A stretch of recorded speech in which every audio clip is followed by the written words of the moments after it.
नमस्कार विद्यार्थी मित्रांनो, मी आहे विनीत भावसार आणि स्वागत करतो आपल्या सर्वांचं या यूट्यूब चॅनल विनीत स्टॉकवर. तर आज मी आयुष्यातील सर्वात मोठ्या टर्निंग पॉईंटवर तुमच्याशी बोलणार आहे. ते म्हणजे 10वी नंतर नेमके करायचे काय. आता काही दिवसापूर्वीच तुम्ही 10वीचे पेपर दिले असेल आणि प्रश्न पडला असेल की आता पुढे काय. करिअर कसं निवडलं पाहिजे, कोणत्या शाखेत प्रवेश घेतला पाहिजे, कोणत्या शाखेला जास्त स्कोप असतो, कोणत्या शाखेला कमी, आणि 10वी नंतर आपण कोणत्या क्षेत्रात ॲडमिशन घेतले पाहिजे, असे बरेच काही प्रश्न तुम्हाला पडले असेल. तर आता टेन्शन घेऊ नका, या व्हिडिओमध्ये तुम्हाला मी डिटेल सर्व गोष्टी क्लिअर करणार आहे. पहिले म्हणजे तुम्ही ध्येय कसे निवडले पाहिजे, करिअर कसं निवडलं पाहिजे, नंतर कोणकोणत्या चुक्या तुम्ही करतात, नंतर 10वी नंतर कोणकोणते कोर्सेस तुम्ही करू शकता, 11वी मग 11वीचे विषय कोणकोणते, जर समजा तुम्ही डिप्लोमा ITI करायचे म्हटले तर मग कसं करशाल, असं सर्व कन्फ्युजन सर्व गोष्टी मी आज तुम्हाला क्लिअर करणार आहे. तर व्हिडिओ शेवटपर्यंत नक्की पहा, जेणेकरून तुम्हाला एकही डाऊट तुम्हाला उरणार नाही. आता सर्वात पहिला प्रश्न आपला काय की करिअर कसे निवडले पाहिजे आणि जास्तीत जास्त विद्यार्थी कोणत्या चुका करतात हे आता आपण बघून घेऊ. आता तुमच्यापैकी बऱ्याचशा विद्यार्थ्यांनी लहानपणापासूनच स्वप्न पाहिलेले असते की मी मोठा झाल्यावर डॉक्टर बनणार, इंजिनियर बनणार, पोलीस बनणार, आणि मग कोणताही विचार न करता ते डायरेक्टली त्या क्षेत्रामध्ये प्रवेश घेऊन घेता. यामध्ये प्रॉब्लेम काहीच नाही आहे. पण एक गोष्ट तुम्ही विचार करा, जेव्हा तुम्ही लहान होते तेव्हा तुम्हाला या बरेचसे असे क्षेत्र माहिती होते का? कोणकोणत्या फील्ड्स असतात, कोणकोणत्या फील्डमध्ये काय काय काम केले जाते, हे तुम्हाला काहीच माहिती नसते. तुम्ही जास्त विचार पण करत नसता आणि फक्त ठरवून टाकता की मला बस हे बनायचे. लहानपणी ज्याला विचारलं तो तेच सांगायचा की मला डॉक्टर बनायचं, मला इंजिनियर बनायचं, मला पोलीस बनायचं, बस. कारण एवढंच माहिती होतं ना तुम्हाला, त्याबद्दल जास्त काही तुम्हाला माहितीच नव्हतं. त्यामुळे डायरेक्टली त्या क्षेत्रामध्ये ॲडमिशन न घेता थोडासा विचार केला पाहिजे. आता बघा, हे काही प्रमाणात चुकीचे आहे, पण जर समजा तुम्ही लहानपणापासूनच त्यावर रिसर्च करत असाल, त्यावरचा पूर्ण प्लॅन तुमच्याकडे तयार असेल, तर मग तुम्ही त्याच क्षेत्रात गेले पाहिजे. आता पुढचा मुद्दा जर म्हटला तर ते आहे की माझा दादा, काका, मामा, माझा नातेवाईक इंजिनियर झाला, चालले सर्व त्याच्या मागे. हा मुलगा डॉक्टर झाला, चालले सर्वजण डॉक्टरकीच्या लाईनमध्ये. अरे बाबा, असं काहीच नसतं. किंवा मग याला पगार जास्त आहे मग मी हेच करणार. अरे बाबांनो, हे सर्व चुकीचे गैरसमज आहे. असे काही नाही, ही तुम्ही दुसरी चूक करतात. तिसरी चूक तुमची आहे, सर्वात महत्त्वाची चूक, आणि जास्तीत जास्त विद्यार्थी हेच चूक करतात. ती काय की माझा बेस्ट फ्रेंड हे करतो म्हणून मी सुद्धा हेच करतो. आपण सर्वजण मस्तपैकी सोबतच ॲडमिशन घेऊ, तू जे करेल तेच मी करेल. काय तर म्हणे, ये दोस्ती हम नहीं तोडेंगे. अरे बाबांनो, ही करिअरची वाटचाल आहे. यामध्ये चालताना धक्के बुक्के सुद्धा आपल्यालाच खावे लागतात आणि यशाचे गोड गोड फळं सुद्धा आपल्यालाच चाखावे लागतात. आता ह्या पुढची अशी चूक आहे की ज्या क्षेत्रामध्ये सर्वात जास्त पैसा आहे त्याच क्षेत्रामध्ये मी ॲडमिशन घेईन, त्यामध्येच मी जाईल, मला मोठे मोठे बंगले, गाड्या वगैरे घ्यायचे आहे. अरे बाबांनो, असं काहीही नसतं. पैसा हा कुठे असतो? ज्या ठिकाणी परिश्रम आहे त्या ठिकाणी पैसा आहे, ज्या ठिकाणी योग्य मार्ग आहे त्या ठिकाणी पैसा आहे. आता ह्या झाल्या सर्व चुका ज्या आपण ॲडमिशन घेताना करतो, ज्या आपण 10वी नंतर करिअर ठरवताना करतो. आता आपण बघणार आहोत की ध्येय म्हणजे काय. आता बघा, आता कोणाला अमाप पैसा पाहिजे असतो त्याने बिझनेस करावा, ज्याला मान सन्मान प्रतिष्ठा पाहिजे असते त्याने MPSC UPSCकडे टार्गेट ठेवावं. नंतर ज्या व्यक्तीला टेक्निकलच्या गोष्टीत इंटरेस्ट आहे त्याने इंजिनिअरिंग करावं. असं बरेचसे काही ध्येय निश्चित असले पाहिजे. कारण तुम्हाला माहीत असेलच की अर्जुनाचे ध्येय फक्त त्या पक्षाचा डोळा होता, म्हणूनच तो त्याचे लक्ष्य भेदू शकला. त्याचप्रमाणे जर समजा तुमचे ध्येय असेल तर तुम्ही सुद्धा यशाचा शिखर गाठू शकता. आणि असे म्हणतात की प्रत्येकाकडे एक अशी कला असते की त्या कलेमध्ये तो सर्वांपेक्षा श्रेष्ठ असतो, त्याला ती सर्वात जास्त चांगली जमते. आणि दुर्दैव असं आहे आपलं की हीच गोष्ट प्रत्येकाला माहिती नसते. आपल्यामध्ये कोणकोणते टॅलेंट आहे हेच आपल्याला माहिती नसते. जर समजा तुम्हाला विचारले की मला सांगा की तुमच्या एखाद्या बेस्ट फ्रेंडचे कोणत्याही 5 चांगल्या गोष्टी सांगा, तर तुम्ही फाड फाड फाड फाड सांगून टाकशाल. पण तेच जर समजा तुम्हाला विचारलं तर की तुमच्या कोणत्याही 5 गोष्टी सांगा, तर तुम्ही विचार करायला लागशाल की मग कोणता आहे कोणता, असा विचार करशाल. म्हणजे काय की तुम्ही अजून स्वतःलाच ओळखलेलं नाही आहे की आपल्यामध्ये कोणत्या चांगल्या गोष्टी आणि कोणत्या वाईट. तर स्वतःमध्ये पहिले झाका, स्वतःकडे एकदा बघा की आपल्याकडे कोणती देण आहे, ही पहिले लक्षात घेऊन घ्या. आता आपण बघूया की करिअर निवडताना काही स्टेप्स आपल्याला फॉलो करावे लागतात. तर त्यामधली सर्वात पहिली स्टेप आहे इंटरेस्ट. आता इंटरेस्ट म्हणजे काय, की ज्या गोष्टीमध्ये तुम्हाला आवड आहे त्या गोष्टीला साधून तुम्ही काही करू शकता का? काही करिअरमध्ये तुम्ही तुमच्या इंटरेस्ट संदर्भात काही गोष्टी करू शकता का? हे तुम्ही पहिलं बघितलं पाहिजे. दुसरी स्टेप आहे स्किल आणि टॅलेंट. तुमच्यामध्ये कोणकोणत्या स्किल्स, कोणकोणते टॅलेंट भरलेले आहे, त्याला अनुसरून तुम्ही तुमचे करिअरच्या वाटा ह्या निवडू शकता. म्हणजे जसं की कोणाला सिंगिंग आवडतं, ड्रॉइंग आवडतं, डिझायनिंग आवडतं, रिसर्चिंग आवडतं, असं बरेच काही प्रत्येकाकडे स्किल असतात, प्रत्येकाकडे काही टॅलेंट असतात. तर त्याचा वापर करून आपण आपलं करिअर निवडलं पाहिजे. पुढची स्टेप आहे ही प्रायोरिटीज, म्हणजेच काय की प्राधान्य. आता बघा, एखाद्या व्यक्तीला सिंगिंग पण येते आणि डिझायनिंग पण येते.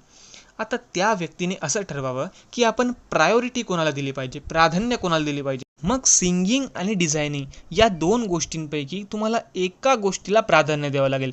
कोणत्याही एका गोष्टीला आपलं करिअरचा फोकस, आपलं गोल, आपलं ध्येय समजून त्या गोष्टीला तुम्ही प्रायोरिटी दिली गेली पाहिजे, जेणेकरून भविष्यात तुम्हाला कोणत्याही प्रकारचा पश्चाताप होणार नाही. अशा यावरील 4 स्टेप्स फॉलो करून तुम्ही तुमचं करिअर निवडायचं आहे. आणि फक्त याच क्षेत्रात जास्त यश मिळेल, त्या क्षेत्रात मिळणारच नाही, असं डोक्यातून गोष्ट काढून टाका. कारण यश हे फक्त 2च गोष्टींवर अवलंबून असतं. पहिले म्हणजे कठीण परिश्रम, कठीण मेहनत, आणि दुसरं म्हणजे योग्य तो मार्ग. कारण जर समजा मार्ग योग्य मिळाला नाही, तर तुम्ही जी पण काही कठीण मेहनत करताय ना, त्या मेहनतीला काहीही व्हॅल्यू राहणार नाही. त्यासाठी मार्गदर्शकसुद्धा तुम्हाला उत्तम मिळाला पाहिजे. आता आशा करतो की हे सर्व ध्येय कसं निवडावं, करिअर कसं निवडावं, हे सर्व तुम्हाला समजलं असेल. तर आता आपण चर्चा करूया की 10वी नंतर नेमकं कोणकोणत्या वाटा असतात, तुम्ही कोणकोणत्या ठिकाणी ॲडमिशन घेऊ शकतात, हे आता आपण बघून घेऊ. आता 10वी नंतर 11वी 12वीला जास्तीत जास्त विद्यार्थी हे प्रेफरन्स देतात. त्यानंतर डिप्लोमा पॉलिटेक्निक, त्यानंतर असतं आपलं professional courses, other short term courses, आणि नंतर असतो आपला ITI. तर असे 5 क्षेत्र आहे जे 10वी नंतर जास्तीत जास्त विद्यार्थी निवडतात. आता याबाबत आपण काय करू, 1 बाय 1 प्रत्येकाची माहिती घेऊ. त्यानंतर आपण कंपॅरिझनसुद्धा करू की बा कोणत्या विद्यार्थ्यांनी कोणता कोर्स केला पाहिजे आणि कोणता कोर्स करू नये. तर सर्वप्रथम जास्तीत जास्त विद्यार्थ्यांचा कल हा 11वीकडे असतो. तर 11वीमध्ये एकूण 3 शाखा येतात. तर सर्वात प्रथम येते आपली सायन्स, नंतर येते कॉमर्स, त्यानंतर येते आपली आर्ट्स. तर जास्तीत जास्त विद्यार्थ्यांचं कसं असतं की जर समजा पर्सेंटेज जास्त मिळाले तर ते सायन्सकडे वळतात. जर पर्सेंटेज समजा मीडियम असेल तर ते कॉमर्सकडे वळतात. आणि ज्या विद्यार्थी एकदम काठावर पास झाले असतात किंवा एकदम थोडेफार मार्क्स मिळून ते पास झालेले असतात, असे विद्यार्थी आर्ट्सकडे जातात. पण ही सर्वात चुकीची गोष्ट आहे. कारण जेव्हा तुम्ही एखादी ब्रँच निवडतात तेव्हा तुम्हाला हे माहीत असणं महत्त्वाचं आहे की त्या ब्रँचमध्ये नेमकं कोणकोणते सब्जेक्ट आपल्याला अभ्यासावे लागणार आहे, कोणकोणत्या विषयांचा आपल्याला अभ्यास करावा लागणार आहे. तर सर्वात आधी आपण बघणार आहोत की सायन्स. तर ज्या विद्यार्थ्यांना physics, chemistry, mathematics, biology, computer science, biotechnology अशा सर्व विषयांमध्ये आवड असेल, त्याच विद्यार्थ्यांनी सायन्सकडे वळायचं आहे. आता सायन्सकडे जर जायचं म्हटलं तर परत यामध्ये 2 ब्रँचेस येतात. सर्वप्रथम असते इंजिनिअरिंग, दुसरी असते आपली मेडिकल. तर ज्या विद्यार्थ्यांना इंजिनिअरिंग करायची असेल त्या विद्यार्थ्यांना मॅथमॅटिक्स म्हणजे PCM हे विषय निवडावे लागतात, फिजिक्स, केमिस्ट्री आणि मॅथमॅटिक्स. आणि ज्या विद्यार्थ्यांना मेडिकलच्या क्षेत्रात जायचं असेल त्या विद्यार्थ्यांना फिजिक्स, केमिस्ट्री आणि बायोलॉजी हे विषय निवडावे लागतात. आणि ज्या विद्यार्थ्यांना इंजिनिअरिंग करायची असेल त्यांना 11वी 12वी नंतर JEE या एंट्रन्स एक्झामची तयारी करावी लागते. आणि ज्या विद्यार्थ्यांना मेडिकलमध्ये आपलं भविष्य घडवायचं असेल, मेडिकल फील्डमध्ये जायचं असेल, त्या विद्यार्थ्यांना CET द्यावी लागते आणि त्यांना फिजिक्स, केमिस्ट्री आणि बायोलॉजी हे विषय अभ्यासावे लागतात. तर हे झालं आपलं सायन्सचं. त्यानंतर आपण बघणार आहोत कॉमर्स. तर कॉमर्समध्ये accountancy, economics, business study, mathematics आणि इंग्लिश हे विषय तुम्हाला अभ्यासावे लागतात. आणि ज्या विद्यार्थ्यांना कॉमर्स करायचं असेल त्यांचं मॅथ्स चांगलं पाहिजे, मॅथ्समध्ये त्यांची आवड पाहिजे. तर यापुढे आपण बघणार आहोत की आर्ट्स. तर आर्ट्समध्ये जर विचार केला तर सर्व विषय जे आपले नॉन टेक्निकल विषय आहे, म्हणजेच काय, history, geography, English, sociology, philosophy, psychology, political science, economics आणि संस्कृत अशा विषयांचा अभ्यास त्यांना करावा लागतो. तर हे झालं आपलं 11वीच्या वेगवेगळ्या ब्रँचेस आणि त्यांचे पर्टिक्युलर सब्जेक्ट. तर विद्यार्थ्यांनी आपली ब्रँच सिलेक्ट करताना सर्व विषयांचा व्यवस्थित विचार करावा की आपल्याला कोणता विषय आवडतो, कोणत्या विषयांमध्ये आपल्याला रस आहे किंवा कोणत्या विषयांमध्ये नाही. आणि एक लक्ष द्या की 11वी नेमकं करतं कोण? तर ज्यांच्याकडे पुरेसा वेळ आहे, ज्यांना डीपली नॉलेज गेन करायचं आहे, ज्यांना बेसिकपासून आपलं नॉलेज विकसित करायचं आहे, असेच विद्यार्थी 11वी-12वी करतात. आता 11वी-12वी केल्यानंतर पुढे आपल्याला कोणत्या विभागात जॉब मिळेल हे आता आपण बघून घेऊ. तर सर्वप्रथम आहे तुमचं सायन्स. जर समजा तुम्ही सायन्स ही ब्रँच निवडली तर तुम्ही इंजिनिअरिंग होऊ शकता, नंतर डॉक्टर, तुम्ही स्वतःचं मेडिकल टाकू शकता, तुम्ही सायंटिस्ट बनू शकता, नंतर कोणत्याही केमिकल इंडस्ट्रीमध्ये तुम्ही जॉब करू शकता. त्यानंतर आहे तुमचं कॉमर्स. जर समजा तुम्ही कॉमर्स निवडलं त्यानंतर तुम्ही बिझनेसमॅन बनू शकता, कोणत्याही प्रकारचा बिझनेस हँडल करू शकता. त्यानंतर बँकिंग क्षेत्रामध्ये तुम्ही जाऊ शकता. त्यानंतर चार्टर्ड अकाउंटंट, जे सर्वात महत्त्वाचं पद आहे कॉमर्समध्ये, याचीसुद्धा तुम्ही तयारी करू शकता. त्यानंतर बँक मॅनेजर, वेगवेगळ्या बँकेमध्ये अकाउंटंट, हे सुद्धा तुम्ही बनू शकता. त्यानंतर जर विषय केला आपण आर्ट्सचा, जर समजा तुम्ही आर्ट्स वगैरे केलं त्यामध्ये तुम्ही वकील, न्यायाधीश, प्रोफेसर, कला शिक्षक आणि जास्तीत जास्त विद्यार्थी हे MPSC UPSC कडे वळताना दिसतात. कारण MPSC UPSC थ्रू महाराष्ट्र आणि भारत यांमधील सर्वात मान प्रतिष्ठा मिळवून देणाऱ्या या पोस्ट आहे. कारण ज्या पण विद्यार्थ्यांना या स्पर्धा परीक्षांमध्ये उतरायचं असेल ते विद्यार्थी हमखास आर्ट्सच घेतात. कारण जर समजा त्यांनी आर्ट्स घेतलं तर MPSC आणि UPSCच्या सिलॅबसमुळे त्यांना मदत मिळते. कारण MPSCचा आणि UPSCचा जो सिलॅबस असतो तो नॉन टेक्निकल असतो आणि हा सर्व सिलॅबस त्यांचा आर्ट्समध्ये कव्हर होऊन जातो. आणि जर समजा त्यांनी आर्ट्समध्ये आपलं शिक्षण पूर्ण करायचं म्हटलं तर त्यांना पुरेसा वेळ देखील मिळतो की जेणेकरून ते स्पर्धा परीक्षेची तयारी करू शकतील. आणि असं मुळीच नाहीये की ज्या विद्यार्थ्यांनी आर्ट्समधून आपलं शिक्षण पूर्ण केलंय तेच विद्यार्थी MPSC आणि UPSC करू शकतात. कारण बघा, MPSC आणि UPSCला लागते डिग्री, आणि डिग्री कोणत्याही विषयात जरी असेल तरी सुद्धा तुम्ही MPSC आणि UPSCची पोस्ट मिळवू शकता. तुमचं सायन्स असो, कॉमर्स असो, इंजिनिअरिंग डिग्री, कोणत्याही प्रकारची डिग्री असो, तुम्ही MPSC आणि UPSCची पोस्ट मिळवू शकता. फक्त फरक एवढाच आहे की आर्ट्स जर समजा तुम्ही केलं तर तुम्हाला पुरेसा वेळ भेटतो, आणि जर समजा सायन्स आणि कॉमर्स जर समजा तुम्ही केलं तर तुम्हाला पुरेसा वेळ मिळत नाही. त्यापुढे आहे आपलं डिप्लोमा इन इंजिनिअरिंग म्हणजेच पॉलिटेक्निक. तर ज्या विद्यार्थ्यांना 3 वर्षामध्ये डिग्री मिळवायची असेल अशा विद्यार्थी डिप्लोमाला प्रवेश घेऊ शकतात. आणि ज्या विद्यार्थ्यांना टेक्निकल गोष्टीमध्ये इंटरेस्ट असेल किंवा ज्या विद्यार्थ्यांना इंजिनिअरिंग करायची असेल अशा विद्यार्थ्यांनी डिप्लोमाच निवडला पाहिजे असं मला वाटतं. कारण बघा, तुम्ही जर समजा 12वी नंतर इंजिनिअरिंग केली तरीसुद्धा तुम्हाला 6 वर्ष लागतात, आणि जर समजा तुम्ही डिप्लोमा नंतर इंजिनिअरिंग केली तर डिप्लोमाचे 3 वर्ष आणि इंजिनिअरिंगचे डायरेक्ट सेकंड इयरला ॲडमिशन मिळतं, त्यामुळे ते 3 वर्ष असे सुद्धा तुम्हाला 6 वर्ष लागतात. पण जर समजा तुम्ही डिप्लोमा केलं तर डिप्लोमाचे जे विषय असतात 90% तेच विषय तुम्हाला इंजिनिअरिंगला असतात. म्हणजे तुम्हाला इंजिनिअरिंग थोडंसं सुद्धा कठीण जात नाही, आणि तुम्हाला 3 वर्षात या ठिकाणी ज्युनियर इंजिनियर ही पोस्ट मिळते. आणि त्या बेसिसवर तुम्ही कोणत्याही कंपनीत काम करू शकता. त्यानंतर तुम्ही गव्हर्नमेंटमध्ये आपला SSC JEE, RRB JEE अशा वेगवेगळ्या ज्युनियर इंजिनिअरसाठी फॉर्म वगैरे अप्लाय करू शकता. तर डिप्लोमाच्या बेसिसवर सुद्धा तुम्ही वेगवेगळ्या स्पर्धा परीक्षांमध्ये उतरू शकता. आता जर तुम्ही घेतलं तर डिप्लोमामध्ये सुद्धा वेगवेगळ्या ब्रँचेस आहे. तर कोणकोणत्या ब्रँचेस त्याच्यामध्ये निवडल्या पाहिजे हे सुद्धा आपण बघून घेऊ. तर यामध्ये टॉप 5 ब्रँचेस मी तुम्हाला सांगतोय की या ब्रँचेसला कधीही स्कोप कमी होणार नाही. त्यामध्ये आहे मेकॅनिकल इंजिनिअरिंग, 2 नंबरला आहे तुमचं सिव्हिल इंजिनिअरिंग, 3 नंबरला आहे तुमचं इलेक्ट्रिकल इंजिनिअरिंग, 4 नंबरला आहे तुमचं कॉम्प्युटर इंजिनिअरिंग, आणि 5 नंबरला आहे तुमचं ENTC म्हणजे इलेक्ट्रॉनिक्स अँड टेलिकम्युनिकेशन. त्यानंतर तुमचं IT ब्रँच येते म्हणजे इन्फॉर्मेशन टेक्नॉलॉजी. त्यानंतर architectural engineering, instrumentation engineering, food technology, marine engineering, plastic engineering, digital electronics, industrial electronics, fabrication technology, industrial safety, अशा भरपूर ब्रँचेस आहे. त्यामध्ये सुद्धा तुम्ही डिप्लोमा करू शकता. तर सुरुवातीच्या ज्या टॉप 5 आहे त्या मी तुम्हाला सांगून दिलेल्या आहे. त्यामध्ये तुम्ही तुमचा डिप्लोमा पूर्ण करू शकतात. या ज्या 5 ब्रँचेस आहे या ब्रँचेसला सध्या भरपूर व्हॅल्यू आहे. यावर तुम्हाला भरपूर ठिकाणी चांगला जॉब पण मिळू शकतो, आणि स्टार्टिंग सॅलरी तुमची 15 ते 20 हजार प्रायव्हेटमध्ये तुम्हाला मिळू शकते. आणि जर समजा तुम्ही डिप्लोमाच्या बेसिसवर गव्हर्नमेंटमध्ये अप्लाय केलं तर तुम्हाला जवळपास 35 ते 40 हजार रुपयाची स्टार्टिंग मिळू शकते. तर यामध्ये कोणकोणते जॉब्स येतात हे तुम्हाला मी सांगून दिलेले आहे. जर 11वी आणि डिप्लोमा जर आपण सोडलं तरीसुद्धा वेगवेगळ्या टाईपचे प्रोफेशनल कोर्सेससुद्धा येतात, आणि यामध्ये तुम्ही आपल्या स्किल्स, आपल्या टॅलेंटनुसार आपण याच्यामध्ये ॲडमिशन घेऊ शकतो. तर त्यामध्ये कोणकोणते कोर्स येतात हे आता आपण बघून घेऊ. Diploma in hardware and networking, वेगवेगळ्या टाईपचे paramedical courses, diploma in dental mechanics, त्यानंतर diploma in dental hygienist, hotel management, diploma in animation and design, त्यानंतर diploma in dress design and manufacturing, अशा वेगवेगळ्या टाईपचे प्रोफेशनल कोर्सेस येतात. जर तुम्ही पॅरामेडिकल कोर्सेसमध्ये ॲडमिशन घ्यायची ठरवली तर त्यामध्ये सुद्धा वेगवेगळे टाईप्स पडतात. तर बघा, diploma in rural health care, त्यानंतर diploma in nursing assistance, certificate of nursing assistance, pathology lab technician, diploma in hospital assistance, diploma in paramedical nursing. या प्रकारचे कोर्स हे पॅरामेडिकल कोर्सेसमध्ये विभागले जातात.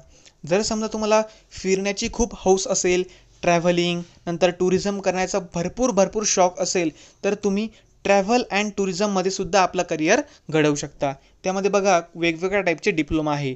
तर diploma in food and beverage management, diploma in food and beverage production, diploma in hospitality management, diploma in restaurant and hotel management, diploma in food technology, diploma in nutrition, diploma in catering technology, diploma in front office and reception management, diploma in hotel stores management, अशा भरपूर travel and टुरिझममध्ये सुद्धा तुम्ही career घडवू शकतात, ज्यामुळे तुमच्या इंटरेस्टसुद्धा पूर्ण होईल आणि तुमचं इन्कमचा सोर्ससुद्धा तुम्हाला जनरेट होऊन जाईल. हे झाले तुमचे सर्व प्रोफेशनल कोर्सेस. यापैकी कोणत्याही एका कोर्समध्ये तुम्ही तुमचं भविष्य घडवू शकता.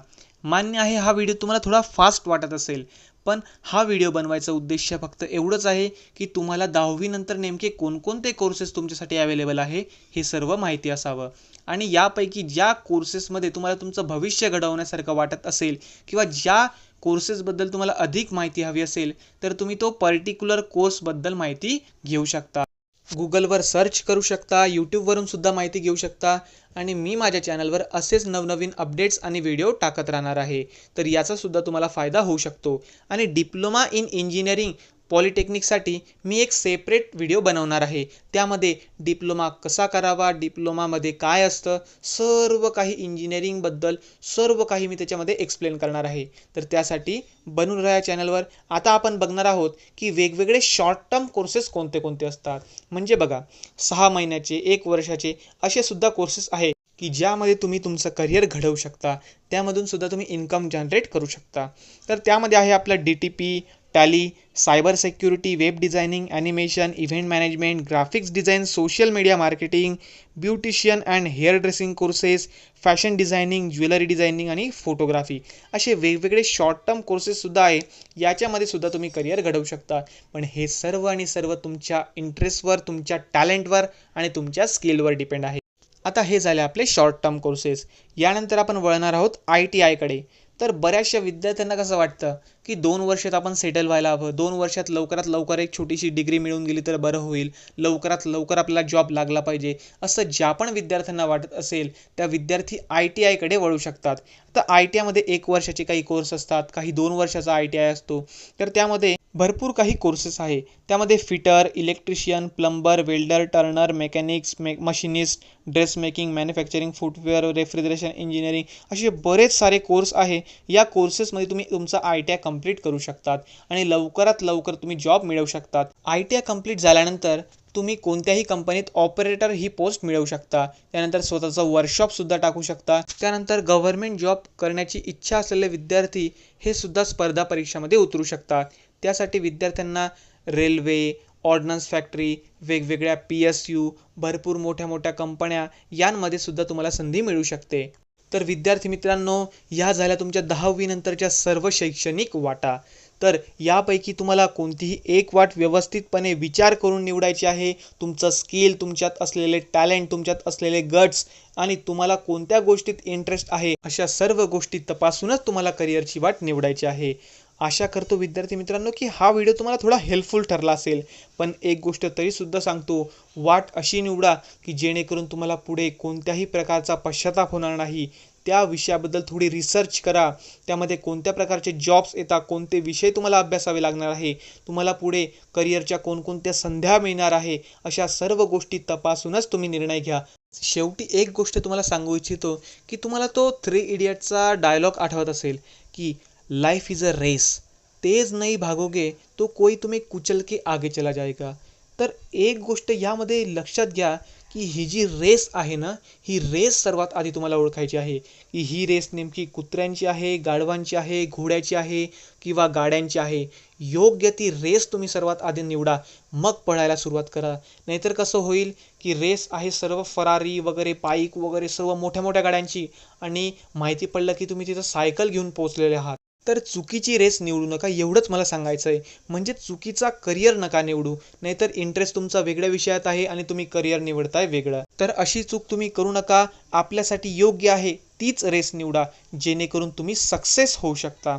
तर आशा करतो विद्यार्थी मित्रांनो, की हा व्हिडिओ तुम्हाला आवडला असेल तर व्हिडिओला लाईक करा. चॅनलवर नवीन असाल तर चॅनलला सबस्क्राईब करा. मी असेच नवनवीन अपडेट आणि एज्युकेशन फील्डबद्दल प्रत्येक माहिती मी तुमच्यापर्यंत घेऊन येत राहील. तोपर्यंत धन्यवाद.